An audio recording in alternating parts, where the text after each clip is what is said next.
Hello மக்களே, ஜூலை 8ஆம் தேதியோட சலங்கையில் promo review தான் பார்க்க போறோம். உங்களுக்கு என்னோட ரிவ்யூ பிடிச்சிருந்தா சீரியல் குட்டிடுவோம் மறக்காம சப்ஸ்கிரைப் பண்ணிக்கோங்க. நம்ம அவள்வர் வேலை சீரியலும் மேகா சந்தேசம் சீரியல் போட்டுட்டு இருக்கோம். ஸோ அதையும் பார்க்கணும்னு நினைக்கிறவங்க அதிக வீடியோ ஃபுல்லா பாருங்க. இங்க நம்ம பூமி வந்து ரொம்பவே விரத்தியில இருக்கிறாங்க. அவங்க ரொம்ப வேண்டிக்கிட்டு அந்த வலையில வந்து அந்த கம்பியில போடணும்னு நினைச்சாங்க. ஆனா அது ஒரு வலையில் கூட அந்த கம்பியில வந்து போய் விழுகல. உடனே அப்போ இந்த நான் வேண்டது நடக்காதா, நான் என்னோட ககன் மாமாவோட சேர மாட்டேனா அப்படின்னு சொல்லி ஏங்கி அழுதுட்டு இருக்கிறாங்க. அதுக்கடுத்து பார்த்தா அந்த வளையல் கடையில போய் மொத்த வளையலும் வாங்கிட்டு வந்து திரும்ப கொத்து கொத்தா தூக்கி எறிகிறாங்க. ஆனா எந்த வளையலுமே போய் அந்த கம்பியில விழுகவே இல்லை. இப்ப வந்து அதுக்கடுத்து ரொம்ப சோர்ந்து போய் அழுதுட்டு கீழே உட்காந்துடுறாங்க. இந்த நேரத்துல யார் வரான்னு பார்த்தா நம்ம சாரதா வராங்க. அவங்க நடந்தது எல்லாத்தையுமே பாக்குறாங்க. அவங்களே எங்கி அழுகுறாங்க. நம்ம பூமியை பார்த்து, அத்தை நான் பாருங்க, நான் எவ்வளவு வேண்டிக்கிட்டு நான் வந்து திரும்ப என்ன ககன் மாமா என்ன அவர் பொண்டாட்டியா ஏத்துக்கணுங்கிறதுக்காக தானே நான் இதெல்லாம் பண்ணேன். உண்மையா காதலிச்ச எனக்கு இவ்வளவு பெரிய தண்டனையா அப்படின்னு சொல்லி அவங்களும் வந்து சாரதா கிட்ட சொல்லி ஏங்கி அழுதுட்டு இருக்கிறாங்க. உடனே சாரதாவும் மனசு கேட்காம கண்டிப்பா பூமி நீ எதுக்கும் கவலைப்படாத அப்படின்னு சொல்லிட்டு அவங்க கையில நிறைய வளையல் போட்டிருக்காங்க. அதுல இருந்து ஒரே ஒரு கண்ணாடி வளையல கழட்டி கொடுக்குறாங்க. உன்னை இதை கொடுத்து இதை நீ வந்து அந்த இப்ப நீ கடவுளை வேண்டிக்கிட்டு இந்த வளையல நீ தூக்கி போடு, இது கண்டிப்பா அந்த வளையல் வந்து அந்த கம்பியில போய் விழுகும் அப்படின்னு சொல்றாங்க. ஆனா நம்ம பூமிக்கும் அதுல நம்பிக்கை இல்ல என்னால முடியாது, நான் ஆல்ரெடி வந்து இருக்கிற அந்த வளையல் கடையில இருக்கிற அவ்வளவு வளையலையும் தூக்கி போட்டுட்டேன், அதுல விழாதது இப்ப இதுலயே விழுக போகுது, கண்டிப்பா எனக்கு நம்பிக்கை இல்லை, இதுக்கு அடுத்து நான் இனிமேல் அந்த வீட்டுக்கு வருவேங்கிற நம்பிக்கையே எனக்கு சுத்தமா இல்லை, இனிமேல் அவ்வளவுதான் அப்படின்னு சொல்லி எங்க அழுதுட்டு இருக்கிறாங்க. இங்க பாரு அத்தை, நான் சொல்றேன்ல, நான் சொன்னா நடக்கும், நீ கண்டிப்பா நீ வந்து இத கடவுள்கிட்ட வேண்டிக்கிட்டு இந்த வளையல தூக்கி எரி, கண்டிப்பா இது போய் விழுகும், நீ நம்மளன்னா பாரு, நான் சொல்றேன்ல, நான் சொல்றதுக்காக வந்து நீ செய் அப்படின்னு சொல்றாங்க. திரும்ப நம்ம பூமியும் வந்து அவங்களுக்கு நம்பிக்கை இல்லை, இருந்தாலும் சாரதாத்தை சொன்னாங்கிறதுக்காண்டி அதை வாங்கிட்டு திரும்பியும் கடவுளை நல்ல மனப்பூர்வமா வேண்டிக்கிறாங்க. எனக்கு இது என்ன சோதனை, இது நான் எல்லாருக்கும் நல்லது தானே நினைச்சேன், எனக்கு எதுக்கு இவ்வளவு பெரிய தண்டனை, எதுக்கு என் வாழ்க்கைய இப்படி பாலாக்குற அப்படின்னு சொல்லிட்டு எனக்கு என்னோட மாமாவோட சேர்ந்து வாழ்ந்தோம். சின்ன வயசுலயே அம்மாவை நீ என்கிட்ட இருந்து பறிச்சுக்கிட்டேன், என் அப்பாவும் இப்ப என் கூட பேசுறது இல்லை, எனக்குன்னு இருக்கிறது என் மாமா மட்டும்தான், என் மாமா மட்டும்தான் ஒட்டுமொத்த உலகமே எல்லாமே, அவரையும் இப்ப என்கிட்ட இருந்து பிரிச்சிடாத அப்படின்னு சொல்லி இத தூக்கி அந்த பூமி வந்து அந்த வலையில தூக்கி அப்படி தூக்கி எறிகிறாங்க. கரெக்டா பார்த்தா அது அந்த கரெக்டா போய் அந்த கம்பியில விழுகுது. உடனே எமோஷனலா நம்ம பூமியும் அழுக ஆரம்பிச்சிடறாங்க. இங்க சாரதாவும் அதை பார்த்தபோது நான் தான் சொன்னல அப்படின்னு சொல்லி ரெண்டு பேரும் பாச பிணைப்புல எமோஷனலா அழுதுட்டு இருக்கிறாங்க. இந்த நேரத்துல நம்ம பூமி வந்து, அத்தை நான் இது வரைக்கும் நான் என் அம்மாவை பார்த்ததும் இல்லை, என் அம்மா பாசம் எனக்கு எப்படி இருக்குன்னு எனக்கு தெரியாது, ஆனா நீங்க எனக்கு ஒரு பிரச்சனைன்னு வரும்போதெல்லாம் நீங்க எனக்கு ஒரு தூண் மாதிரி வந்து நிக்கிறீங்க அப்படின்னு சொல்லி நம்ம பூமியும் வந்து ரொம்ப எமோஷனலா சாரதா கிட்ட பேசி இவங்க ரெண்டு பேரும் இப்படி அழுது கட்டிப்பிடிச்சு அழுதுட்டு இருக்கிறாங்க. அங்க அப்படியே பார்த்தா நம்ம சரச்சந்திரா வீட்டுல இன்னைக்கு வந்து சோபா சந்திரா நினைவு நாள் சொல்லிட்டு சோபா சந்திராக்கு எதெல்லாம் பிடிக்குமோ அது எல்லாத்தையுமே நம்ம பூமி வந்து சமைச்சு வச்சிருக்கிறாங்க வீட்டுல. ஆனா நம்ம சரச்சந்திராக்கு தான் நம்ம பூமியை சுத்தமா பிடிக்காதே. அவங்க பூமி கையால பண்ண சாப்பாடுனா கண்டிப்பா நம்ம சரச்சந்திரா சாப்பிட மாட்டாரு. அதனால சமைச்சு வச்சுட்டு எல்லாம் ரெடியா இருக்காரு. நம்ம சரச்சந்திராவும் வீட்டுல வேலையெல்லாம் முடிச்சுட்டு அப்படியே வந்துட்டு இருக்கிறாரு. மீரா, அபூர்வா, யாராச்சும் வந்து சாப்பாடு எடுத்து வைங்க அப்படின்னு சொல்லி கூப்பிடுறாரு. கிச்சன்ல இருக்கிற யாராவது வந்து சாப்பாடு எடுத்து வைங்க அப்படின்னு சொல்லிட்டு கை கழுவு போயிட்டு வந்து சாப்பிட உட்காடுறாரு. பார்த்தா மீராவும் வரல, அபூர்வாவும் வரல. நம்ம பூமி வந்து வராங்க. வந்த உடனே சாப்பாடு எடுத்து வைக்கலாம் அப்படின்னு சொல்லிட்டு எடுத்து வச்சுட்டு இருக்காங்க. இந்த நேரத்துல அபூர்வா வந்து, சரச்சந்திரன் இந்த மாதிரி சொல்லிட்டு கை கழுவு தான் போயிருக்காரு. இந்த மாதிரி நேரத்துல நம்ம பூமி வந்து அங்க இருந்து சாப்பாடெல்லாம் எடுத்து வைக்கிறதுக்காக தயாராயிட்டு இருக்கிறாங்க. அவங்க சமைச்சதெல்லாம் இன்னைக்கு சாப்பிட வைக்கலாம் அப்பாவை அப்படின்னு சொல்லிட்டு. உடனே அபூர்வா வந்து, என்ன உனக்கு என்ன ரொம்ப தைரியமா, இங்க பாரு அவர் இன்னும் உன் பொண்ணா அவர் ஏத்துக்கல, நீ செஞ்சதை அவர் சாப்பிடுவாருன்னு நினைச்சிட்டு இருக்கிய உன் அப்பா, கண்டிப்பா இது நடக்காது, பகல் கனவு காணாத, நீ சமைச்சிருக்கேன்னு தெரிஞ்சா உன் மூஞ்சியில திரும்ப கொட்டிட்டு போயிருவாரு, வீணா சாப்பிடுற மனுஷனை கெடுக்காத, என்ன நீ இந்த வீட்டுக்கு வந்துட்டா பெரிய மகாராணின்னு நினைப்பா, இங்க நான் வைக்கிறதுதான் சட்டம் அப்படின்னு சொல்லி அபூர்வா வந்து இவங்களை பூமியை எப்பவும் போல தாக்கி பேசிட்டு இருக்கிறாங்க. நம்ம பூமியும், நீயும் பார்க்க தானே போற, என் அப்பா வந்து நான் சமைச்ச சாப்பாடை இன்னைக்கு சாப்பிடத்தான் போறாங்க என் அப்பா, அதை நீயும் பார்க்க தான் போற அப்படின்னு சொல்றாங்க. ஆமா, நீ செஞ்சதுன்னு தெரிஞ்சா கண்டிப்பா சாப்பிடவும் மாட்டாங்க, ஒன்னும் பண்ண மாட்டாங்க, இந்த சாப்பாடை சாப்பிடவே மாட்டாங்க, பாரு வேணாலும் நீ எழுதி வச்சுக்கோ, மாமா கண்டிப்பா இந்த சாப்பாடை சாப்பிட மாட்டாங்க. நான் அபூர்வ ஒரு பக்கம் பந்தயம் கட்டிட்டு இருக்கிறாங்க. இந்த பக்கம் பார்த்தா நம்ம பூமி, இன்னைக்கு நான் என் அப்பாவை இந்த சாப்பாடை சாப்பிட வச்சு காட்டுறேன் அப்படின்னு சொல்லி இவங்க ஒரு பக்கம் பந்தயம் கட்டிட்டு இருக்காங்க. அதையும் தான் பாக்குறேனே அப்படின்னு சொல்லி நம்ம அப்புறம் வந்து கோச்சுக்கிட்டு திரும்ப கிச்சனுக்கு போறாங்க. நம்ம பூமியும் அவங்க சமைச்ச சாப்பாடு எல்லாத்தையுமே எடுத்துட்டு வந்து, அதாவது சோபா சந்திராக்கு பிடிச்ச எல்லா சாப்பாடு, எல்லா குழம்பு, காய் எல்லாமே அவங்களுக்கு சோபா சந்திராக்கு பிடிச்சது மாதிரி இன்னைக்கு சமைச்சு எடுத்துட்டு வந்து வச்சிருக்கிறாங்க. உடனே நம்ம சரச்சந்திரன் வந்து பாக்கல யாரு பரிமாறுறான்னு பாக்கல. அவர் வந்து பிளேட்டை எடுத்து வச்சுட்டு இங்க காய்கறி வைக்கும் போது பாக்குறாரு. பார்த்தா பூமி உடனே சாப்பிட விட்டு எந்திக்கலான்னு போறாரு. நம்ம பூமியும் ஐயோ அப்பா சாப்பாடை விட்டு எந்திரிச்சு போக கூடாது, அந்த மாதிரி பண்ணாதீங்க, அது ரொம்ப பெரிய பாவம், நீங்க பசியா சாப்பிடணும்னு வந்திருக்கிறீங்க, இப்ப நான் பரிமாறுறதுனால நீங்க சாப்பிட மாட்டீங்களா அப்படின்னு சொல்லிட்டு இருக்கிறாங்க. இன்னைக்கு வந்து அம்மாவோட நினைவு நாள், அதனால நீங்க சாப்பிடணும் அப்படின்னு சொல்லிட்டு இருக்கிறாங்க. அதுவும் இல்லாம அம்மா பிடிச்சதெல்லாம் எல்லாமே பண்ணியிருக்காங்க அப்படின்னு சொல்றாங்க. என்ன இப்படியெல்லாம் நீ என்கிட்ட பாசமா பேசினா நான் சொல்லி சாப்பிடுவேன்னு நினைக்கிறியா? உன்னை எனக்கு பிடிக்காது, உன்னை என் கண்ணு முன்னாடியே வரக்கூடாதுன்னு சொல்லியிருக்கேன், நீ பரிமாறி நான் சாப்பிடுவேனா அப்படின்னு சொல்லிட்டு இருக்கிறாங்க. ஐயோ அப்படின்னு சொல்லிட்டு திறந்துதான் காட்டிட்டு இருக்கிறாங்க. இல்ல என்னென்ன சாப்பாடு அப்படின்னு சொல்லிட்டு இன்னைக்கு எல்லாமே வந்து சித்தி தான் சமைச்சாங்க அப்படின்னு சொல்லிடுறாங்க. இது அபூர்வா சமைச்சாலா? ஆமா, இன்னைக்கு அப்பா அதாவது சோபச்சந்திர அம்மாக்கு பிடிச்ச எல்லா சாப்பாடுமே அபூர்வா சித்தி தான் உங்களுக்காக சமைச்சிருக்காங்க அப்படின்னு சொல்றாங்க. அப்படியா அபூர்வா அப்படின்னு கூப்பிடுறாங்க. உடனே அபூர்வாவும் வராங்க. இப்ப அபூர்வா வந்து உண்மையை சொல்ல முடியாதுல, நான் சமைக்கல, இது பூமி தான் சமைச்சேன்னு சொல்லிட்டு. உனக்கு வந்து சோபா மேல எவ்வளவு அன்பு இருக்கு, எவ்வளவு பாசம் இருக்கு, நீ எதுக்கு சோபாக்கு பிடிச்ச எல்லாத்தையுமே நீ சமைச்சிருக்கியா அப்படின்னு சொல்லிட்டு, இதெல்லாம் சாப்பிட்டு எவ்வளவு நாள் ஆச்சு, நீ வை, எனக்கு முதல்ல சாப்பிடணும் அப்படின்னு சொல்லிட்டு நம்ம அபூர்வாவும் வந்து ஒண்ணுமே பேசாம அமைதியே எல்லாத்தையும் எடுத்து வச்சிட்டு இருக்காங்க. காய்கறி எல்லாம் வைக்கிறாங்க. எல்லாத்தையும் பார்த்தோம்னா நம்ம சரச்சந்திரா வந்து ரொம்பவே சந்தோஷத்தின் உச்சிக்கு போயிடுறாரு. அதாவது இவ்வளவு பிடிச்ச சாப்பாடு, அதுவும் சோபாக்கு பிடிச்ச சாப்பாடெல்லாம் எனக்கு எடுத்துட்டு வந்திருக்கேன் அப்படின்னு சொல்லி எடுத்து சாப்பிட்டுட்டு, அதுக்கடுத்து எப்படி என் அப்பாவை நான் சாப்பிட வச்சனா அப்படின்னு சொல்லிட்டு பூமி வந்து அபூர்வா பார்த்து பாக்குறாங்க. அபூர்வாக்கா எரியுது. ஆனாலும் உண்மையை சொல்ல முடியாதுல்ல சரச்சந்திரா கிட்ட, சாப்பிட்டுட்டு இருக்கவங்க கிட்ட போய் உண்மையும் சொல்ல முடியாதுல்ல அவங்கள, அதனால உண்மையும் சொல்லல. அப்பா இது எல்லாமே நான் தான் சமைச்சேன், ஆனா நான் மனசுக்குள்ள நினைக்கிறாங்க நம்ம பூமி, அப்பா இது எல்லாமே நான் தான் சமைச்சேன், ஆனா நான் சமைச்சேன்னு தெரிஞ்சா நீங்க கண்டிப்பா அந்த சாப்பாடை சாப்பிடவும் மாட்டீங்க, தூக்கி தூரம் தான் போடுவீங்க, எனக்கு வேற வழி தெரியல, உங்களுக்கு நான் சமைச்சு தரணும்னு எனக்கு ரொம்ப ஆசையா இருந்தது, அதுக்காக தான் நான் இந்த மாதிரி போய்சனை, என்ன மன்னிச்சிருங்கப்பா அப்படின்னு சொல்லிட்டு மனப்பூர்வமா நம்ம பூமி வந்து மன்னிப்பும் கேட்கறாங்க. இங்க நம்ம சரச்சந்திராவோ எனக்கு இன்னும் இது பிடிச்சிருக்கு, இன்னும் அந்த காய்கறி எல்லாம் வை, இன்னும் இந்த கூட்டெல்லாம் வை அப்படின்னு சொல்லிட்டு எல்லாதுமே 2 தடவை 3 தடவை வாங்கி வயிறு நிறைய அந்த மாதிரி சாப்பிட்டுட்டே இருக்காரு. நம்ம அபூர்வாக்கா கோவம் வருது. எப்படியோ அந்த பூமி வந்து கடைசியா அவ சொன்ன மாதிரியே சாப்பிட வச்சுட்டாளே இந்த சரச்சந்திராவை அப்படின்னு சொல்லிட்டு பூமி நம்ம அபூர்வாக்கு ரொம்பவே கோவமா வருது. இங்க அப்படியே பார்த்தா அடுத்து நம்ம எஸ்பி சூர்யா வந்து இப்ப வேலையில திரும்ப ஜாயின் பண்ணிட்டாரு. இத்தனை வருஷமா ஏதாவது கொஞ்ச நாளா சஸ்பென்ஷன்ல இருந்தாரு. அந்த ககன் பூமியை வந்து பொய்யான வழக்குல இது பண்ணனால சஸ்பென்ஷன்ல இருந்தாரு. இப்ப வந்து என்ன பண்ணிட்டாங்க, நம்ம அபூர்வா வந்து அவங்களோட பவர் காசு எல்லாத்தையும் வச்சு திரும்ப வந்து அந்த எஸ்பி சூர்யாவை திருப்பியும் வந்து அந்த போலீஸ் வேலைக்கு வர வச்சு திருப்பியும் அதே டிபார்ட்மெண்ட் அதே ஊர்ல வந்து திரும்பியும் போஸ்டிங் போடுற மாதிரி பண்ணிட்டாங்க. எஸ்பி சூர்யா அப்படியே போலீஸ் ஸ்டேஷன் வந்துட்டு ரொம்ப நாள் கழிச்சு இந்த சட்டையை பாக்குற மாதிரி எப்படியோ என்னோட இடத்துக்கு நான் திரும்ப வந்துட்டேன் அப்படின்னு சொல்லி ரொம்ப சந்தோஷமா இருக்காரு. அபூர்வாக்கு கால் பண்றாரு. மேடம் இதுக்கு எல்லாமே நான் உங்களுக்கு தான் நன்றி சொல்லணும், நீங்க இல்லைன்னா இது கண்டிப்பா எனக்கு நடந்திருக்காது, எனக்கு கிடைச்சிருக்காது அப்படின்னு சொல்லிட்டு இருக்கிறாங்க. அதெல்லாம் எனக்கு தெரியும், எனக்கு இதெல்லாம் ஜுஜுபி மேட்டர். நான் இப்போ எனக்கு ஐயோ மேடம் நீங்க என்ன சொன்னாலும் நான் உங்களுக்கு காலை ஃபுல்லா இனிமேல் நன்றியா இருப்பேன். அந்த ககன் பூமியை நான் கண்டிப்பா சும்மா விட போறது இல்லை. இனி இந்த நிலைமை காலாக்குன அவங்கள என் வேலையை என்கிட்ட இருந்து பறிச்சாங்கல்ல, அவங்கள நான் 2 பேத்தையும் நான் சும்மா விட போறது இல்லை அப்படின்னு சொல்லிட்டு இருக்கிறாங்க. அடுத்து ஐயோ நீ இப்ப சூர்யா நீங்க எனக்கு இப்ப ஒரு ஃபேவர் பண்ணணுமே அப்படின்னு கேக்குறாங்க. மேடம் இந்த வாழ்க்கையே எனக்கு நீங்க போட்ட பிச்சை, அதனால நீங்க என்ன சொன்னாலும் நான் கேட்கறேன், இப்ப நான் என்ன செய்யணும் அதை மட்டும் எனக்கு சொல்லுங்க மேடம் அப்படின்னு சொல்றாங்க.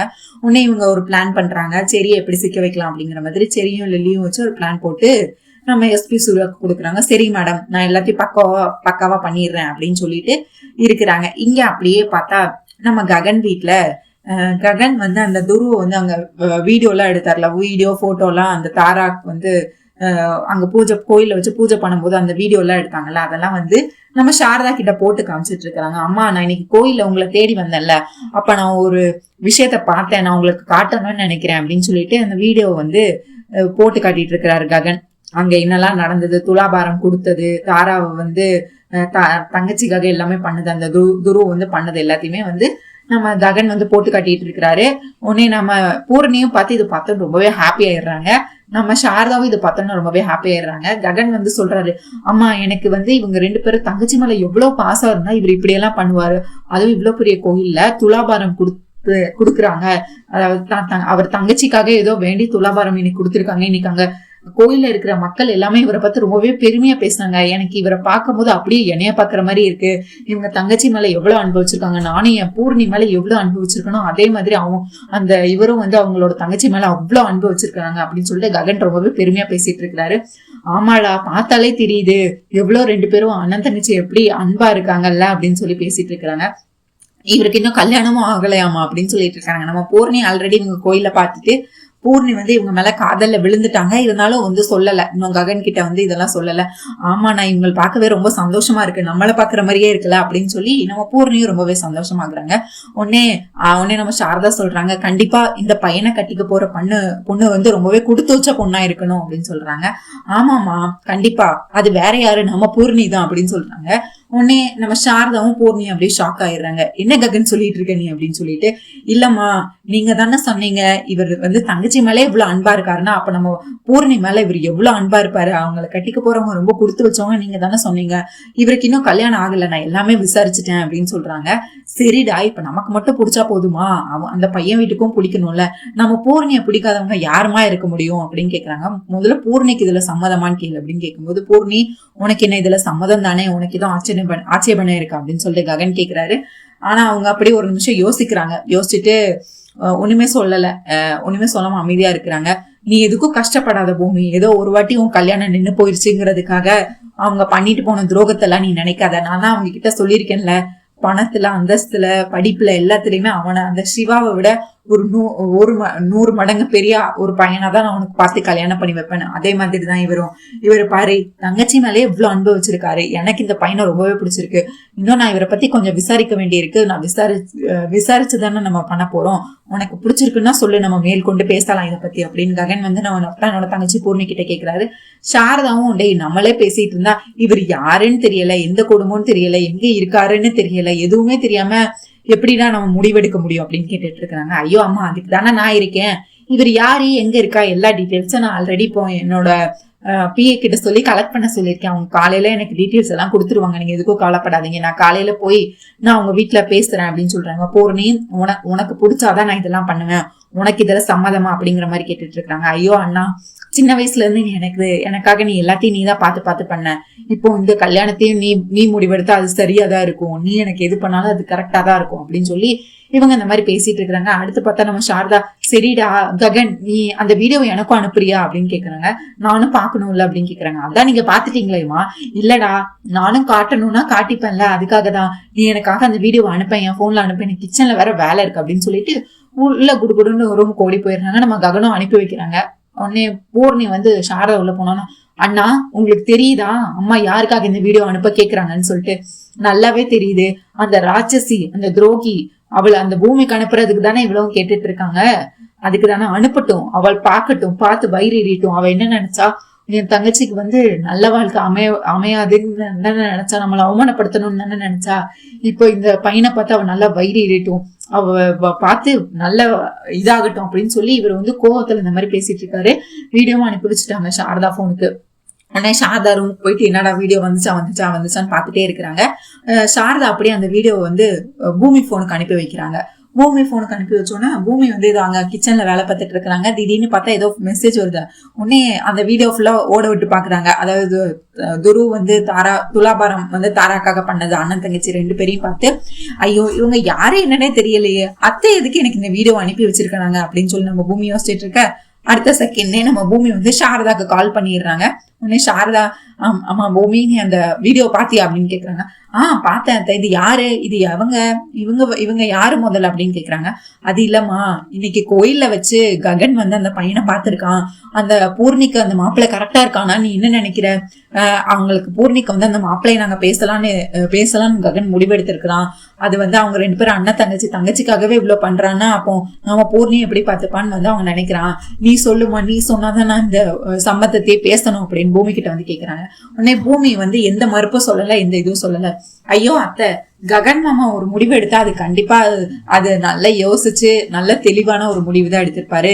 இந்த பையனும் பார்க்க நல்லாதான் இருக்காரு, அதனால பூர்ணிக்கு பிடிச்சா நீங்க இந்த பையனே கல்யாணம் பண்ணி வைக்கலாம், தப்பே இல்லத்த அப்படின்னு சொல்லி இவங்களும் வந்து ஓகே அப்படின்னு, நீங்க இந்த பையன் நல்லாதான் இருக்கான், பார்க்கவும் நல்ல பையனா தான் தெரியுறான், நீங்க அதனால பூர்ணிக்கு பிடிச்சா இந்த கல்யாணத்தை மேற்கொண்டு பேசுங்க அப்படின்னு சொல்லிடுறாங்க. சரிம்மா எனக்கும் பிடிச்சிருக்கு உனக்கும் பிடிச்சிருக்குல்ல அப்படின்னு சொல்லி நம்ம சாரதாவும் இங்க ஹாப்பி ஆயிடுறாங்க. இங்க அப்படியே பார்த்தா நம்ம லில்லி வந்து நம்ம செரியை கூட்டிட்டு கெஸ்ட் ஹவுஸ்க்கு வந்திருக்கிறாங்க. சரத் சந்திராவோட கெஸ்ட் ஹவுஸ்க்கு வந்திருக்கிறாங்க. இதுதான் அபூர்வா போட்டு கொடுத்த பிளான். நம்ம செரி இன்னைக்கு எப்படியாவது சிக்க வச்சு அவனை ஜெயில தள்ளி அவனோட கேரக்டரை வந்து மோசமாக்கணும் அப்படிங்கிறதுக்காக தான் இந்த மாதிரி பண்ணியிருக்காங்க. உடனே இவங்க லில்லி வந்துட்டு இங்க வந்தோடனே இந்த வீடு ரொம்பவே அழகா இருக்கு சரி அப்படின்னு கேட்டுட்டு பேசிட்டு இருக்கிறாங்க. ஆமா இது என்னோட மாமாவோட வீடு, நாங்க அப்பப்போ எங்க ஃப்ரெண்ட்ஸோட வந்து இங்க தனியா வந்து என்ஜாய் பண்றதுக்கு அந்த மாதிரி எங்க ஃப்ரெண்ட்ஸோட இங்க இருக்கணும்னா இங்க வருவோம், அப்பப்போ எப்பயாவது தான் வருவோம், ஆனா இந்த வீடு எனக்கு ரொம்பவே பிடிக்கும் அப்படின்னு சொல்லி பேசிட்டு இருக்காங்க. இந்த வீட்டுல நீ நிறைய சுத்தி பார்க்க வேண்டி இருக்கு, நீ எல்லாத்தையும் பாரு அப்படின்னு சொல்லிட்டு இருக்கிறாங்க. உடனே இவங்க வந்து லில்லி வந்து என்ன பண்றாங்க, செரியோட கையை பிடிக்கிறாங்க. அப்படியே கீழே விழுகிற மாதிரி இவங்களே ஒரு ஆக்ஷனை கிரியேட் பண்ணி அவங்களுக்கு செரி வந்து தாங்கி பிடிக்கிற மாதிரி இந்த மாதிரி ஒரு சீனை கிரியேட் பண்றாங்க. உடனே அதுக்கடுத்து செரியோட கண்ணோட கண் பார்த்து இவங்க வந்து ஐ லவ் யூ செரி, நான் உன்னை காதலிக்கிறேன் அப்படிங்கிற மாதிரி நம்ம லில்லி வந்து சொல்றாங்க. உடனே நம்ம செரிக்கோ உடனே அவங்கள லில்லியை தள்ளி விட்டுறாரு. நம்ம செரி தள்ளி விட்டுட்டு, லில்லி நீ என்ன பேசிட்டு இருக்க, எனக்கு கல்யாணம் ஆயிடுச்சு, எனக்கு பொண்டாட்டியும் இருக்கா, இதெல்லாம் தெரிஞ்சுதான் பேசுறியா, நீ இந்த எண்ணத்துலதான் நீ கூட பழகிட்டு இருக்கியா அப்படின்னு சொல்லி நம்ம செரியை பார்த்து நம்ம லில்லி கேட்க, உடனே அதுக்கு அடுத்து நம்ம லில்லியை பார்த்து நம்ம செரி வந்து இந்த மாதிரி கேட்டு சண்டை போட்டுட்டு இருக்கிறாரு. உடனே அதுதான் எனக்கு தெரியுமே, அந்த கல்யாணத்துல நீ சந்தோஷமாவே இல்லைன்னு எனக்கு தெரியவே தெரியும், அந்த நட்சத்திராக்கும் உன்னை சுத்தமா பிடிக்கவே இல்லை, நீ எதுக்கு அந்த கல்யாண வாழ்க்கையை இது பண்ணணும், நீ பேசாம என்னைய கல்யாணம் பண்ணிக்கோ, எனக்கு ஒண்ணு ரொம்பவே பிடிச்சிருக்கு, நம்ம 2 பேரும் கல்யாணம் பண்ணிக்கலாம், அந்த வீட்டுல உனக்கு பெருசா மரியாதையும் இல்ல, அந்த வீட்டுல யாரு உன்னை மதிக்கிறா, அந்த நட்சத்திரா உன்னை காலில் போட்டிருக்க செருப்பை விட கேவலமா நடத்துறா, நீ ஏதோ அவ்வளவு பொண்டாட்டின்னு ரொம்ப வசதியா பேசிட்டு இருக்க அப்படின்னு சொல்லி சண்டை போட, உடனே இங்க பாரு இந்த மாதிரி எண்ணத்துல நீ என்கிட்ட பேசுறதா இருந்தா இனிமேல் பேசவே தேவையில்லை அப்படின்னு இவங்க 2 பேரும் இந்த மாதிரி வாக்குவாதம் பண்ணிட்டு இருக்காங்க நம்ம லில்லியும் சரியும். அப்போ வந்து கதவை வந்து க்ளோஸ் ஆயிருக்கு, யாரோ கதவை தட்டிட்டே இருக்கிறாங்க.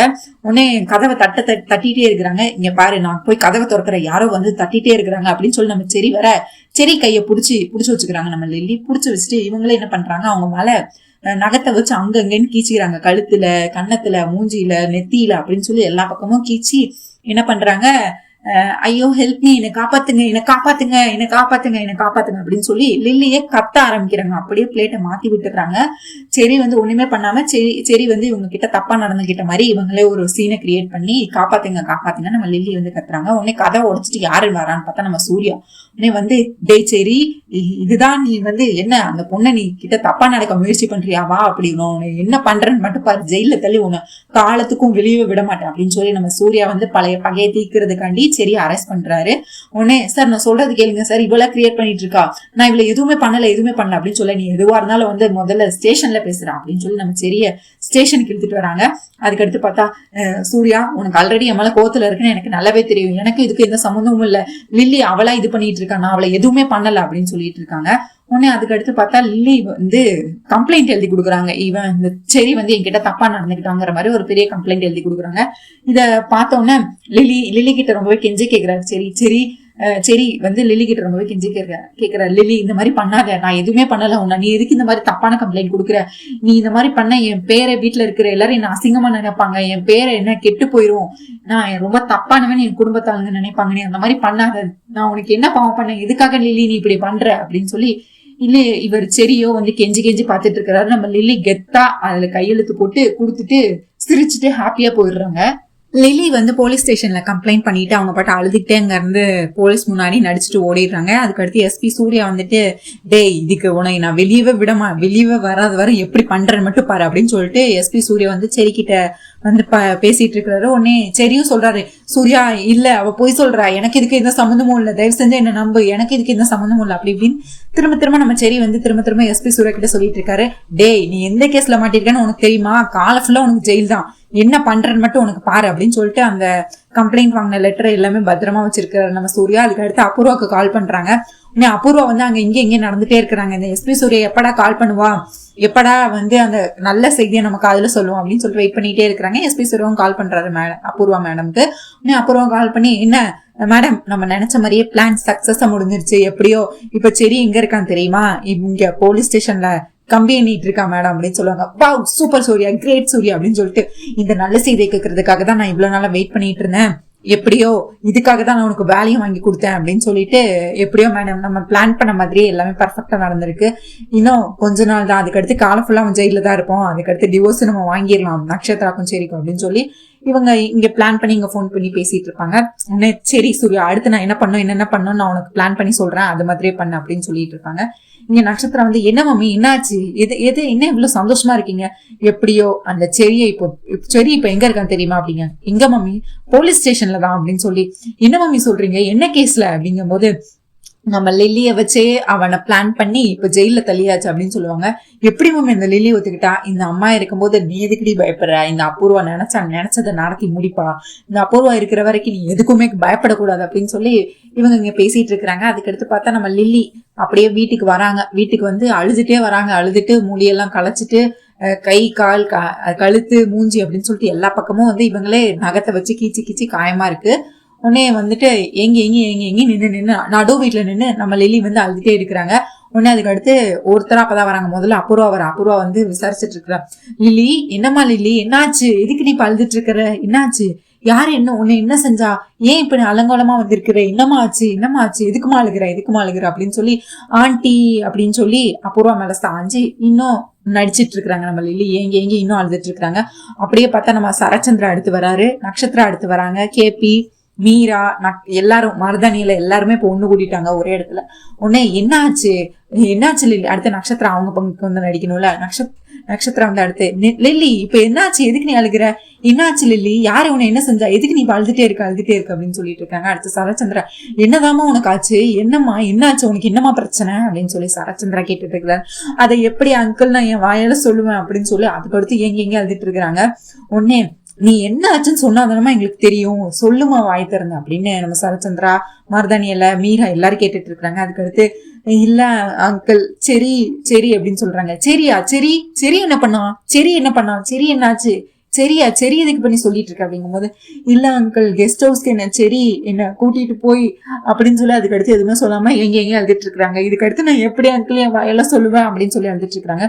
நட்சத்திரம் உடனே அந்த உன்னை என்ன பண்ணா, எனக்கு தெரியும் அவன் இவ்வளவு மோசமானவன், அவனே சரியான ஒரு பொம்பளை பொறுக்கி, எனக்கு அவனை பத்தி நல்லாவே தெரியும், அவன் இதை பண்ணிருப்பான், கண்டிப்பா இதை பண்ணிருப்பான், அவன் உன்னை பாக்குற பார்வையே சரியில்லாம தான் இருந்துச்சு அப்படின்னு சொல்லி அதுக்கடுத்து அபூர்வா, நான் சொன்னேனே அன்னைக்கே, நான் உங்க மாமா உங்ககிட்ட நான் அன்னைக்கே சொல்லிட்டு இருந்தேன்ல, அந்த செடியோட நடவடிக்கை சுத்தமா சரியே இல்லைன்னு சொல்லிட்டு, நம்ம வீட்டுக்கு வந்திருக்க பொண்ணு கிட்ட போய் இப்படி தப்பா நடந்திருக்கானே அப்படின்னு சொல்லிட்டு இருக்காங்க. மீராக்கு கோவமா வருது.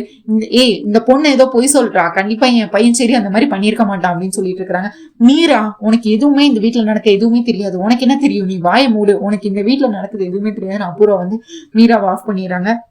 அதுக்கடுத்து நட்சத்திரா திரும்ப அவங்க பங்குக்கு வந்து, இங்க பாருங்க, நான் வந்து அவரை தான் காதலிச்சு கல்யாணம் பண்ணிட்டேன், எனக்கு தான் வந்து எப்படியும் என் கழுத்துல வலுக்கட்டாயமா தாலி கட்டினாலும் அவரை தான் என் புருஷனா மனப்பூர்வமா நினைச்சிட்டு இருக்கானே, எனக்கு இப்படி ஒரு துரோகத்தை அந்த சரி பண்ணிட்டானே அப்படின்னு சொல்லி நட்சத்திரம் அதுக்கடுத்து எங்க அழுதுட்டு இருக்காங்க. சரச்சந்திராக்கு இதெல்லாம் பார்க்கும்போது, அவர் அன்னைக்கு லில்லி எக்ஸசைஸ் பண்ணிட்டு இருக்கும்போது அவங்களே போனை கொடுத்து நம்ம செரிய வீடியோ எடுக்க வச்சதை மாடியில இருந்து அபூர்வா தப்பா ஃப்ரேம் பண்ணியிருப்பாங்க, சரி வந்து தப்பான மாதிரி வீடியோ எடுக்கன்னு சொல்லி. உடனே அதெல்லாம் நினைச்சு பார்ப்பாங்க. உடனே அதுக்கடுத்து பூமி இருந்துட்டு, ஏய் லில்லி, எதுக்கு நீ போய் சொல்லிட்டு இருக்க, கண்டிப்பா நீ போய் தான் சொல்ற, எனக்கு செரிய பத்தி நல்லாவே தெரியும், அவன் இந்த மாதிரி கேரக்டர் எல்லாம் கிடையவே கிடையாது, நீ எதுக்கு அவனை பத்தி இந்த மாதிரி அபாண்டமா சொல்லிட்டு இருக்க அப்படின்னு சொல்லிக்கும் போது, உடனே அடுத்து சரச்சந்திரா, ஆமா உனக்கு செரி எவ்வளவு நாளா தெரியும், அவனோட கேரக்டர் பத்தி உனக்கு தெரியும், அவனை பத்தி என்ன தெரியும், நீ இப்ப அவனுக்கு சர்டிபிகேட் கொடுத்துட்டு இருக்க, அந்த செரி இப்படிதான் பண்ணிருப்பான், எனக்கு நல்லாவே தெரியும், அவன் போற போக்கே சரியில்லைன்னு கொஞ்ச நாளா நானும் நோட் பண்ணிட்டு தான் இருந்தேன், லில்லி மன்னிச்சிருமா அப்படின்னு சொல்லி மன்னிப்பு கேட்டு, இந்த வீட்டு குடும்பம் மான மரியாதை எல்லாம் போயிருச்சு இப்ப அவனால, அவன் அந்த வீட்டுக்கு இனிமேல் அவன் இந்த வீட்டு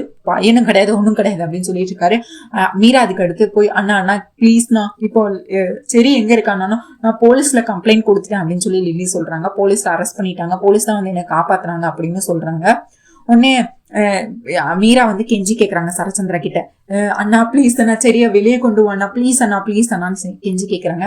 இங்க பாரு மீரா, நான் இத்தனை நாளா எதுக்கு நான் அவனை அதாவது தங்கச்சி பையன் எல்லா விஷயத்திலயும் மன்னிச்சாச்சு, ஆனா இந்த விஷயத்துல ஒரு பொண்ணோட வாழ்க்கைக்கே, அதாவது ஒரு பொண்ணோட வாழ்க்கையை கேவலப்படுத்தி இது மாதிரி பண்ணியிருக்கான், இவனுக்கு இனிமேல் மன்னிப்பும் கிடையாது ஒண்ணும் கிடையாது, அவன் ஜெயிலே இருக்கட்டும், அவன் ஜெயிலே கிடந்தா அவனுக்கான தண்டனை இதுக்கு கிடைச்சே தீரணும், அவன் ஜெயிலே இருக்கட்டும் அப்படின்னு சொல்லி நம்ம சரச்சந்திராவை கோவ வச்சுக்கிட்டு ரூம்குள்ள போயிடுறாரு. அதுக்கு அடுத்து பூமி எல்லாருமே கலைஞ்சு போயிடுறாங்க. உடனே அபூர்வா வந்து சந்தோஷமா எப்படியோ இந்த கடைசியா இந்த அபூர்வா நினைச்சதுதான் நடக்கும் அப்படின்னு சொல்லி நம்ம அபூர்வா, நட்சத்திரா, மருதானியல இவங்க எல்லாம் வந்து இது சந்தோஷமான விஷயமா நினைச்சு இதை கொண்டாடிட்டு இருக்கிறாங்க. சரி, ஜெயிலுக்கு போய் அவன் அங்க குடும்பத்திலேயே அவன் மான மரியாதை எல்லாம் போனதுனால வந்து நம்ம கேபியும் மீராவும் செடியை வெளியெடுக்கிறதுக்காண்டி செடியை காப்பாத்துறதுக்காண்டி என்னென்ன பண்ண முடியும் அதை பாத்துக்கிட்டு இருக்காங்க. நம்ம மீரா எங்கெங்க அழுதுட்டே இருக்கிறாங்க. இங்க அப்படியே பார்த்தா காலையில விடியுது. நம்ம தாரா இருக்காங்கல்ல, அவங்களோட என்ட்ரி. நம்ம தாரா, துரு அவங்க வீடை பத்தி தான் காட்டுறாங்க. தாரா வந்து ரொம்பவே அன்னைக்கு கோயில்ல பார்த்தாங்கல்ல நம்ம ககனை, அதையே நினைச்சிட்டே இருக்கிறாங்க. ககனை வந்து இப்படி கோயில்ல பார்த்து இப்படி மிஸ் பண்ணிட்டேன்னு அப்படின்னு சொல்லி ககன் வந்தது, அந்த கண்ணாடி கலட்டினது, அந்த ஹீரோயிசம் பண்ணதையே திரும்ப திரும்ப நினைச்சு மனசுக்குள்ளேயே வந்து ககனை காதலிக்க ஆரம்பிச்சுட்டாங்க. ககனை எப்படியாவது கண்டுபிடிக்கணும்னு சொல்லி இவங்க வலை வீசி தேடிட்டு இருக்கிறாங்க.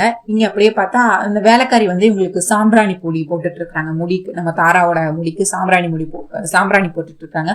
உடனே என்னம்மா என்ன இன்னைக்கு ரொம்பவே சந்தோஷமா இருக்கிறீங்க, ஏதோ நினைச்சு சிரிச்சுட்டே இருக்கிறீங்க, என்னதான் நடந்துச்சு அப்படின்னா அதெல்லாம் உனக்கு சொன்னா புரியாது, நானே அவரை பார்க்க முடியலைங்கிற வருத்தத்துல இருக்கேன் அப்படின்னு சொல்லி வருத்தப்பட்டு இருக்கிறாங்க. ககன் இன்னும் பேர் தெரியாதுல, அந்த கோயில பார்த்த அவரை பார்க்க முடியலையே அப்படின்னு சொல்லி வருத்தத்துல இருக்கேன் அப்படிங்கிற பேசிட்டு இருக்கிறாங்க. இந்த நேரத்துல துருவோட வீட்டுல கார் வந்து இறங்குது. யாருன்னு பார்த்தா நம்ம ககன் தான் நைட்டே பேசியிருந்தால பூர்ணிக்கு வந்து சம்பந்தம் பேசுறதுக்காண்டி இந்த துரு வீட்டுக்கு வரணும் அப்படின்னு சொல்லிட்டு உடனே கார் வந்து இறங்குது. யாரா அப்படின்னு சொல்லி நம்ம தாரா வந்து திரும்பி பார்த்தா ககன். உடனே இவங்களுக்கு வந்து தலையும் புரியல வாழும் புரியல. அதாவது என்னைய பார்க்க வந்திருக்கான, அன்னைக்கு கோயில பார்த்தா நான் மிஸ் பண்ணிட்டேன்னு கவலைப்பட்டு இருக்கேன், என்னைய பார்க்க இன்னும் தேடி வந்திருக்காரு அப்படின்னு சொல்லிட்டு வெக்கத்துல சிரிச்சு மூஞ்சியே அப்படியே செவந்து போகுது. அந்த அளவுக்கு வெக்கப்பட்டு இருக்கிறாங்க. அதுவும் என்ன பார்க்க வந்துட்டாரு அப்படின்னு சொல்லிட்டு வெக்கத்துல ஓடி போய் துரு கிட்ட போய், அண்ணா அவர் வந்திருக்காரு. அவரா? யாருமா அப்படின்னு கேட்க, நான் தான் சொன்னல நான் அவர் வந்திருக்காரு அப்படின்னு சொல்லிட்டு. யாருமா சொல்றேன், அன்னைக்கு நான் கோயில்ல பார்த்தேன், நம்ம கூட அவரோட பேர் தெரியல, அவர் யாருன்னு தெரியல, நம்ம கூட அவரை மிஸ் பண்ணிட்டோமேன்னு கவலைப்பட்டுட்டு இருந்தோமே, அவர் வந்து வந்திருக்காரு. நான் தான் சொன்னேன்ல, இந்த பூமியில ஒரே ஒரு தாராதான், அது நான் மட்டும்தான்.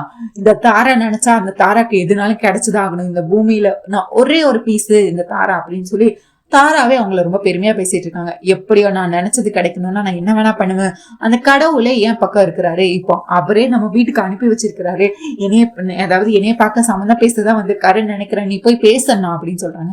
சரிம்மா நான் போய் பாக்குறேன் அப்படின்னு சொல்லிட்டு நான் போய் ரெடி ஆயிட்டு வந்துடுறேன் அப்படின்னு சொல்லிட்டு இவங்க கண்ணுக்கு காஜல் போட்டு, கண்மை போட்டு, லிப்ஸ்டிக், ஐலைனர் எல்லாம் போட்டு, அப்படி ஒரு அழகான நெக்லஸ் எடுத்து போட்டு, அப்படி ஹேர் எல்லாம் நல்லா சீவி, அப்படியே ஒரு மாடர்ன் ட்ரெஸ் போட்ட ஒரு பெண் மாதிரி அப்படி அழகா கிளம்பி கீழே வராங்க. இந்த பக்கம் பார்த்தா துரு வந்து ஹாய் அப்படின்னு சொல்றாரு. நம்ம ககனும் hi, I am Gagan from Sharada industries அப்படின்னு சொல்றாரு. நான் துரு அப்படின்னு சொல்லிட்டு ரெண்டு பேரும் உட்காருங்க அப்படின்னு சொல்றாங்க. லக்ஷ்மி தண்ணி கொண்டு வா அப்படின்னு சொல்றாங்க. தாராவே தண்ணி காஃபி ரெண்டே எடுத்துட்டு வந்துட்டு காஃபியை எடுத்துட்டு வந்து இந்தாங்க தண்ணியை குடிங்க அப்படின்னு சொன்னோன்னே தண்ணியை எடுத்து கொடுத்துட்டு அதுக்கடுத்து காஃபி எடுத்துக்கோங்கன்னு சொல்லி கொடுக்குறாங்க. இவங்க வைக்கப்பட்டுட்டே ககனை பத்தி கொடுக்குறாங்க. ஆனா ககனம் நம்ம தாராவை எடுத்து கூட பார்க்கல. அவங்க தாரா இருக்கிற தசை பக்கம் கூட திரும்பி பார்க்கல. அவர் பார்த்துட்டு துரு கிட்ட எப்படி நம்ம தங்கச்சி கல்யாணத்தை பத்தி பேசலாம் அப்படின்னு சொல்லிட்டு ரொம்பவே ஈகரா வெயிட் பண்ணிட்டு இருக்கிறாரு. இங்க தாரா உடனே காஃபி கொடுத்தோன்னே, என்ன தாரா காஃபி எல்லாம் நீ புதுசா வேலையெல்லாம் பாக்குற வீட்டுல அப்படிங்க. அண்ணா எனக்கு கல்யாணம் ஆக போகுது, அவர் என்னதான் பொண்ணு பக்கம் வந்திருக்காரு, அவர் முன்னாடி இதுக்கு என்ன அவமானப்படுத்துற அப்படின்னு சொல்லிட்டு குசு துரு கிட்ட பேசிட்டு இருக்காரு. நான் உங்ககிட்ட ஒரு முக்கியமான விஷயம் பேசதான் வந்திருக்கேன், சம்பந்தத்தை பத்தி பேசதான் வந்திருக்கேன் அப்படின்னு சொன்னா தாரா உடனே, அண்ணா நான் சொன்னேன்ல அவர் என்னை காதலிக்கிறாரு, என்னையதான் பொண்ணு கேட்டு வந்திருக்காரு அப்படின்னு சொல்லிட்டு அவனே சம்பந்தமா எனக்குமே ரொம்ப சந்தோஷம், சொல்லுங்க நம்ம என்ன பேசணும், சொல்லுங்க என்ன பத்தி பேசலாம், சம்பந்தத்தை பத்தி என்ன பேசலாம் அப்படின்னு சொல்றாங்க. உடனே ககன், நீங்க இங்க வீட்டுக்கு வந்து பாத்தீங்கன்னா பிடிச்சிருந்துச்சுன்னா நம்ம மேற்கொண்டு பேசலாம் அப்படின்னு சொல்றாங்க. இது எனக்கு துரு வந்து புரியல. அதாவது என் தங்கச்சிக்கும் வந்து அவரை வந்து தங்கச்சி கல்யாணங்கிற மாதிரி இன்டெரக்டா சொல்லிட்டு இருக்காரு. என் தங்கச்சி ரொம்பவே ஆசைப்பட்ட, அவளுக்கும் கல்யாணங்கும் போது எனக்கு ரொம்பவே சந்தோஷமா இருக்கு அப்படிங்கிறாரு. நம்ம ககன் வந்து முடிச்சிட்டு இருக்கிறாரு. இது தங்கச்சி கல்யாணமா, நான் என்னோட தங்கச்சியை பத்தி தானே பேச வந்தேன், இவர் என்ன அவரோட தங்கச்சியை பத்தி ஏதோ சொல்றாரு, ஒண்ணுமே புரியலையே, சரி நம்ம டைரக்டாவே சொல்லிடலாம் அப்படின்னு சொல்லிட்டு, நீங்க எங்க வீட்டுக்கு வாங்க, எங்க வீட்டுக்கு வந்து வீட்டுக்கு வந்து பாத்தீங்கன்னா அடுத்து நம்ம மேற்கொண்ட விஷயத்த பேசலாம் அப்படின்னு சொல்லி ககன் சொல்றாரு. வீட்டுக்கு வந்து பேசணுமா, இல்ல எனக்கு புரியல அப்படின்னு சொல்லிட்டு துரு சொல்றாரு. உடனே நம்ம ககனும், இல்ல நீங்க கோயில என்னோட தங்கச்சி உங்க ரெண்டு பேரையும் பாத்திருக்கா, நீங்க வந்து உங்க தங்கச்சி மேல எவ்வளவு அன்பு வச்சிருக்கீங்க, எவ்வளவு பாசம் வச்சிருக்கீங்க அப்படிங்கறத அவ பக்கத்துல இருந்து பார்த்து உங்க கேரக்டர் வந்து என் தங்கச்சிக்கு ரொம்பவே பிடிச்சு போயிருச்சு. அவ வந்து அவளுக்கும் நாங்க மாப்பிள்ளை பார்த்துட்டு இருக்கோம், அதனால என் தங்கச்சிய மாப்பிள்ளை கேட்டுதான் நாங்க இந்த வீட்டுக்கு வந்திருக்கோம், உங்களை பார்க்க நான் வந்திருக்கேன் அப்படின்னு சொல்லிட்டு ககன் சொல்றாரு. நம்ம தாராக்கோ கோவம் பொத்துக்கிட்டு வருது. இது என்னைய பொண்ணு பார்க்க வந்திருக்காங்கன்னு நினைச்சா, இது அவங்க வந்து ககன் வந்து என்னைய பார்க்க வந்திருக்காங்க, என்னைய காதலிக்கிறாங்க, என்னைய பொண்ணு கேட்டு வந்திருக்காங்கன்னு நினைச்சா நம்ம தாராவோ ஒரு செல்ஃபிஷ் பிடிச்ச கேள். அவங்களுக்கு நினைச்சதுதான் நடக்கணும், அவங்க ஆசைப்பட்டதான் நடக்கணும். அந்த மாதிரி கேரக்டர். இவங்களுக்கு உடனே கோவம் வருது. இருந்தாலும் இப்போ வந்து இவங்களுக்கு ககன் அடையணும். அதுக்காக என்ன பண்ணணும், அவங்க சொல்றத ககன் செய்யறத செஞ்சாதானே இவங்க நினைச்சது நடக்கும் அப்படின்னு சொல்லிட்டு, அண்ணா ஒரு நிமிஷம் வீட்டுக்குள்ள வா, நான் உங்ககிட்ட தனியா பேசணும், ரூம்குள்ள வா, தனியா பேசணும் அப்படின்னு சொல்றாங்க. 1 minute நான் உள்ள போய் பேசிட்டு வந்துடுறேன் அப்படின்னு சொல்லிட்டு நம்ம தாரா வந்து இவங்க நீ முதல்ல ஒத்துக்கோ, அப்பனாதான் நம்ம அடுத்து என் கல்யாணத்தை பத்தி பேசலாம் அப்படிங்கிற மாதிரி இங்க பேசிட்டு இருப்பாங்க. இங்க அப்படியே பார்த்தா காலையில செடியை பாக்குறதுக்காண்டி நம்ம பூமியும் கேபியும் போலீஸ் ஸ்டேஷன் வந்துட்டு இருப்பாங்க. உடனே வந்தோடனே செடியை பார்க்கணும் அப்படின்னு சொல்லி எஸ்பி சூர்யா கேட்பாங்க. ஏய், அவன் ஒரு திருடன், அவன்கிட்ட உங்களுக்கு என்ன பேச்சு, அதெல்லாம் பார்க்கலாம் அலோவ் பண்ண முடியாது, உங்களால முடிஞ்சதை பண்ணிக்கோங்க அப்படின்னு சொல்லுவாரு. சூர்யா வந்து ரொம்ப கெத்தா பூமி கிட்டையும் கேபி கிட்டையும் பேசுவாங்க. இங்க பாரு, நீ பழைய பகையை வச்சுட்டு நீ பழி வாங்குறதுக்காக தான் இதெல்லாம் பண்றேன்னு எனக்கு நல்லாவே தெரியும், இப்ப ஒழுங்கா விட போறியா இல்லையா அப்படின்னு சொல்லி கேபி கேட்பாரு. என்ன அவனே ஒரு கிரிமினலுக்கு வக்காலத்தை வாங்கிட்டு என்கிட்ட வந்து பேசிட்டு இருக்கீங்களா, அதெல்லாம் பார்க்க விட முடியாது, உங்களால என்ன பண்ண முடியுமா பண்ணிக்கோங்க, இப்ப நான் போலீஸ், இந்த ஸ்டேஷன் என்னோட கண்ட்ரோல்ல இருக்கு, நான் சொல்றதுதான் இங்க நடக்கும் அப்படின்னு சொல்லிட்டு இருக்காங்க. நம்ம பூமியும் இங்க பாருங்க நான் இருக்கிறது போனை காட்டி, சூர்யா இப்பதான் நீங்க இந்த போலீஸ் யூனிஃபார்மே போட்டிருக்கீங்க, திருப்பி இந்த மாதிரி பண்ணாதீங்க, இந்த வீடியோவை நான் எங்க அனுப்பணுமோ அங்க அனுப்புனா என்ன நடக்கணும் உங்களுக்கு தெரியும்ல அப்படின்னு சொல்றாரு. உடனே அங்க கான்ஸ்டபிள் இருந்துட்டு, ஐயா நீங்களே இப்பதான் இங்க வேலைக்கு சேர்ந்திருக்கீங்க, திருப்பி நீங்களே உங்க கையால உங்களுக்கே ஆப்பு வச்சுக்கிறாதீங்க, அவங்க ஏதோ பாக்கணும் தானே சொல்லிட்டு இருக்காங்க, பாத்துட்டு போகட்டு விடுங்க ஐயா அப்படின்னு சொல்றாரு. உடனே சரி போனை இங்க ரெண்டு போனையும் இங்க வச்சுட்டு அந்த செடியை போய் பாருங்க அப்படின்னு சொல்றாரு. போனையும் இங்க டேபிள்ல நம்ம பூமியும் கேபியும் போன் அங்க டேபிள்ல வச்சுட்டு அதுக்கடுத்து செடின்னு பார்க்க வர்றாரு. அப்பா அப்படின்னு சொல்றாங்க. சரி என்னடா இது, ஐயோ அப்பா நீங்க என்ன நம்புறீங்களா, நான் இதை பண்ணிருப்பேன்னு நீங்க உங்களுக்கு தோணுதா, நான் எதுவுமே பண்ணலப்பா, எனக்கு இதுக்கு எந்த சம்மந்தமும் இல்லப்பா அப்படின்னு சொல்லிட்டு இருக்காங்க. எனக்கு தெரியும்டா செடி, எனக்கு உடனே அடுத்து பூமி, எனக்கு உங்க மேல நம்பிக்கை இருக்கு சரி என்ன நடந்துச்சு முதல்ல, அந்த லில்லி தான் நேற்று கெஸ்ட் ஹவுஸ் போகலாம் வா, நான் பார்த்ததே இல்லை உங்க கெஸ்ட் ஹவுஸ் அப்படின்னு கூப்பிட்டா. சரி நானும் கூட்டிட்டு போனேன். அதுக்கடுத்து அவதான் தேவையில்லாம ஐ லவ் யூன்னு ப்ரொபோஸ் பண்ணிட்டு இருந்தா. இல்ல எனக்கு கல்யாணம் ஆயிடுச்சு, எனக்கு இதுல இந்த மாதிரி எண்ணத்துல என்கிட்ட பழகாது அப்படின்னு சொல்லிட்டு இருந்தேன். திரும்ப அவளே என் கையை பிடிச்சிட்டு அவளே உடம்பு ஃபுல்லா கையை வச்சு இது பண்ணிட்டு அதுக்கடுத்து எஸ்பி சூர்யா வந்து என்ன அரெஸ்ட் பண்ணிட்டு போயிட்டாங்க. ஓ எனக்கு இப்பதான் புரியுது, சரி இது எல்லாமே அந்த அபூர்வாவோட பிளான் தான், அபூர்வா தான் உன்னை சிக்க வைக்கணும்னு இந்த மாதிரி பண்ணிட்டு இருக்கா, நீ எதுக்கும் கவலைப்படாத அப்படின்னு சொல்றாங்க. உடனே இதால அவளுக்கு என்ன யூஸ், இல்ல சரி நட்சத்திராக்கும் உனக்கும் டிவோர்ஸ் கொடுக்க வைக்கணும்னா அதுக்கு ஏதாவது பெரிய காரணம் நடக்கணும்ல, அந்த அபூர்வா போட்டு கொடுத்த பிளான், அந்த அபூர்வா தான் இப்ப இந்த எஸ்பி சூர்யாக்கும் திரும்ப சஸ்பென்ஷன்ல இருந்து வேலையை வாங்கி கொடுத்துருக்கா, காசெல்லாம் கொடுத்து, நீ எதுக்கும் கவலைப்படாத சரி அப்படின்னு சொன்னா. உடனே நம்ம கேபிக்கு அதுக்கடுத்து வருத்தமா இருக்கு. அந்த அபூர்வாவால என் வாழ்க்கை தான் சீரழிஞ்சது, என் வாழ்க்கை தான், நான் வந்து என்னோட சாரதாவை பிரிஞ்சு இவ்வளவு கஷ்டப்பட்டு என்னோட பிள்ளைங்களை என்னை வெறுத்து இந்த மாதிரி வாழ்க்கை வாழ்ந்துட்டு இருக்கேன்னா இந்த அபூர்வா இப்போ பாரு என்னோட வாழ்க்கையை மட்டும் அழிக்கல, இப்ப என் பையனோட வாழ்க்கையை அழிக்க வந்துட்டா, எனக்கு ரொம்ப கவலையா இருக்கு அப்படின்னு சொல்லி கேபி வந்து ரொம்ப அழுகிற மாதிரி பேசிட்டு இருக்கிறாரு. அப்பா நீங்க கவலைப்படாதீங்கப்பா, நீங்க கவலைப்பட்டா எனக்கு ரொம்ப கஷ்டமா இருக்கு, நீங்க இப்படி எல்லாம் பேசாதீங்கப்பா ப்ளீஸ்ப்பா, நீங்க கவலைப்படாதீங்கப்பா, நீங்க இருக்கிற தைரியத்துலதான் நான் இருக்கேன் அப்படின்னு சொல்லிட்டு இருக்காங்க. இருந்தாலும் உன்னை இந்த மாதிரி போலீஸ் ஸ்டேஷன்ல பாக்குறது எனக்கு ரொம்பவே கஷ்டமா இருக்கு சரி அப்படின்னு சொல்லி நம்ம கேபி ஒரு பக்கம் எழுதிட்டு இருக்காங்க. மாமா நம்ம தான் இருக்கோம்ல, கண்டிப்பா நம்ம சரி வெளியெடுத்துடலாம், இது எல்லாமே அபூர்வோட பிளான், நம்ம அதை முறியடிக்கலாம் அப்படின்னு சொல்லிட்டு இருக்காங்க. சரி ஐயோ பூமி உனக்கு நல்லாவே தெரியும் அத்தையை பத்தி, அபூர்வத்தை எல்லாமே பிளான் பண்ணி பக்காவா பண்ணியிருக்காங்க, இனிமேல் என்ன ஆதாரம் இருக்க முடியும், ஒரு ஆதாரமும் இல்லை, என்ன பண்ண முடியும், ஒண்ணுமே பண்ண முடியாது, சரி நீ தைரியத்தை தளர விடாத, நான் இருக்கேன்ல, நானும் அம்மாவும் ஏதாவது செஞ்சு கண்டிப்பா இத உண்மைன்னு நாங்க வெளியே கொண்டு வருவோம், நீ எதுக்கும் கவலைப்படாத அப்படின்னு சொல்லி இவங்களும் இங்க செடிக்கு வந்து ஆறுதல் சொல்லிட்டு இருக்காங்க. இதுதான் மக்கள் இன்னைக்கான ரிவ்யூ. உங்களுக்கு என்னோட ரிவ்யூ பிடிச்சிருந்தா சீரியல் கூட மறக்காம சப்ஸ்கிரைப் பண்ணிக்கோங்க. உங்க தாட்ஸ் என்னன்னு கண்டிப்பா கமெண்ட்ஸ்ல சொல்லுங்க. அண்ட் இந்த வீடியோ லைக் பண்ணுங்க, ஷேர் பண்ணுங்க, மறக்காம சப்ஸ்கிரைப் பண்ணிக்கோங்க, மறக்காம ஹை பட்டனையும் தட்டி விடுங்க. அண்ட் தேங்க்யூ மக்களே, நன்றி, நாளை சந்திக்கிறேன், பாய்.